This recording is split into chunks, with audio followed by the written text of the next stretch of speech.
ఒక పాట ఎలా పాడాలి అనేది ఇప్పుడు తెలుసుకుందాం. ఒక పాట ఎలా పాడాలంటే, ఉదాహరణకి ఒక డ్రామా ఇది నాటకం అయితాంది. డ్రామా అయితాంది. అక్కడ ప్రేక్షకులు ఎవ్వరు లేరు. ప్రేక్షకులు చూసేవాడు లేడు. అలాగే వేసేవాడు లేడు. వేసేవాడు లేడు, చూసేవాడు లేడు. అప్పుడు అది ఎట్లుంటది? డ్రామా ఉండదు, ప్రేక్షకుడు లేడు. అలా ఉంటది కదా! అగో ఆ విధంగా డ్రామా వేస్తున్నప్పుడు గూడా, అక్కడ డ్రామా చేస్తున్నారనమాట. నాటకం వేస్తున్నారు. కళాకారుడు తన నాటకాన్ని ప్రదర్శిస్తూ ఉన్నాడు. నాటకం వేస్తూ ఉన్నాడు.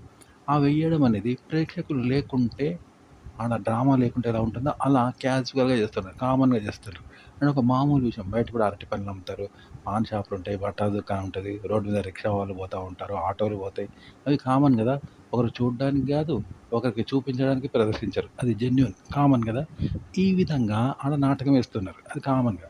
చూపర్ల కోసం కాదు, వాడు చేయాలని కాదు. కామన్‌గా చేస్తారనమాట అది. అగో అలా మీరు పాట పాడాలి. ఇక చూసేవాడు కూడా చూస్తున్నారు. వినేవాళ్ళు ఎట్లా వింటున్నారు? వాళ్ళు కూడా ఒక కావాలని ఒక డ్రామాను చూడ్డానికొచ్చిన ప్రేక్షకుడిలాగా ఆసక్తిగా వింటలేరు.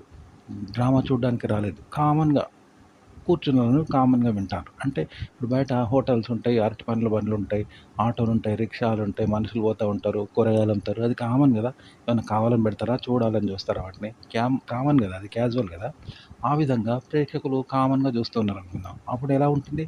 ఆడ పాడడము కామను, చూడడము కామనే. సర్వసాధారణమైన విషయమైతే, ఓ అద్భుతమైన కళను ప్రదర్శిస్తే ఎలా ఉంటదో అలా పాడుతున్నారు. కానీ అదే అందులో కామన్ అనమాట. కామన్‌గా ఉంది. చూసేవాడు కామన్‌గా ఉన్నాడు. అది పాడడం కామన్‌గా ఉంది థింగ్ అక్కడ.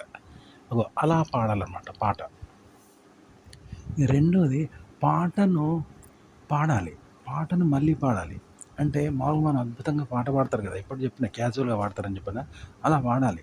క్యాజువల్‌గా కానీ అద్భుతంగా పాడాలి. మన గొంతుతో, మన ప్రతిభతో, మన నైపుణ్యంతో పాడాలి. కానీ అది క్యాజువల్‌గా ఉండాలని చెప్పాను. ఒకరి కోసం కాదు. ఒకరు చూడడానికి కాదు, ఆడ చూసేవాళ్ళు లేరు. అప్పుడు క్యాజువల్‌గా ఎలా ఉంటుందో అంత కామన్‌గా ఉండాలనమాట. పాడడము, పాడే విధానం. అయితే పాటను ఈ పాటను మనము మనంగా వాడొద్దు. అంటే హ్యూమన్ టచ్ ఉండొద్దు. హ్యూమన్ టచింగ్ ఉండొద్దు. అంటే మనిషి యొక్క అందులో కల్పన అనేది, మనిషి యొక్క సహకారము, మనిషి దాంట్లో క్రియేటివిటీ అనేది ఉండకుండా మళ్ళా దాన్ని వేరే పాడాలి. అంటే మనిషి నైపుణ్యంతో పాడిన పాటను తీసుకోవాలి. మనిషి యొక్క క్రియేటివిటీని తీసుకొని మళ్ళీ వితౌట్ మనిషి యొక్క క్రియేటివిటీ అనమాట. ఓకే. మనిషి యొక్క నైపుణ్యం, హ్యూమన్ టచింగ్ ఉండకుండా పాడాలంట మళ్ళా. అంటే ఇప్పుడు ఒక పియానో ఉన్నది. అందులో పాడితే ఆ సౌండ్‌లో మనిషి ఉంటాడా? మనిషి పాడడు. అది పియానో పాడుతది మనం ఊదితే. అంతేనా? అలాగే మనం ఊదితే మనిషి ఊదినట్ట ఫ్లూట్ పలుకుతది తప్ప ఆడ మనిషి పలకడు గదా! ఫ్లూట్‌తో పలికిస్తాం. వీణతో రాగాలు పలికిస్తాం గానీ మనిషి పలకడు గదా! అంతే గదా! పియానో గూడా అంతే. అందులో పియానోని పలికిస్తాం గానీ మనిషి పలకడు గదా! ఈ విధంగా మీరు పాడే పాట మీరు పాడొద్దు.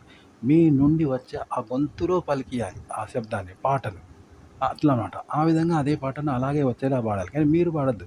మీ చేత పలికించాలి. మీ చేత రాణించాలి తప్ప మీరుగా పాడొద్దనమాట. ఇది పాట పాడే విధానం.